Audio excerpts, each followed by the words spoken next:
Hi. ஈஸியான கர்நாடகா ஸ்டைலில் பிசிபெலேபாத் எப்படி செய்கிறதுன்னு பார்க்கலாமா? ஒரு ப்ரெஷர் குக்கர் எடுத்துக்கோங்க. பருப்பு 1/2 கிளாஸ் போட்டுக்கோங்க. 1 கிளாஸ் அரிசி போட்டுக்கோங்க. நல்லா வாஷ் பண்ணிக்கோங்க. கேரட், பீனிஸ், சௌசௌ, வெங்காயம், தக்காளி, வேர்க்கடலை, மஞ்சத்தூள், 2 டீஸ்பூன் ஆயில், தேவையான அளவுக்கு தண்ணி வச்சுக்கோங்க. இப்போ லைட்டாக உப்பு போட்டுக்கோங்க. பட்டாணி சேர்த்துக்கோங்க. மூடி போட்டுருங்க. 3 விசில் வந்தால் போதும். அப்புறம் ஒரு கடாய் எடுத்துக்கோங்க. கொஞ்சம் எண்ணெய் சேர்த்துக்கோங்க. கடுகு போட்டுக்கோங்க. முந்திரி பருப்பு போட்டுக்கோங்க. வரமிளகாய் சேர்த்து நல்லா வதக்குங்க.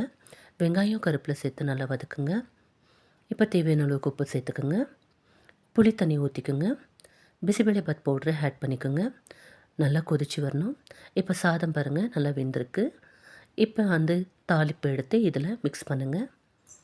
அவ்வளோதாங்க. கொத்தமல்லி தூவிட்டு இறக்கிடுங்க. இப்போ பூந்தியை போட்டு பரிமாறுங்க. அவ்வளோதாங்க, ரெடி.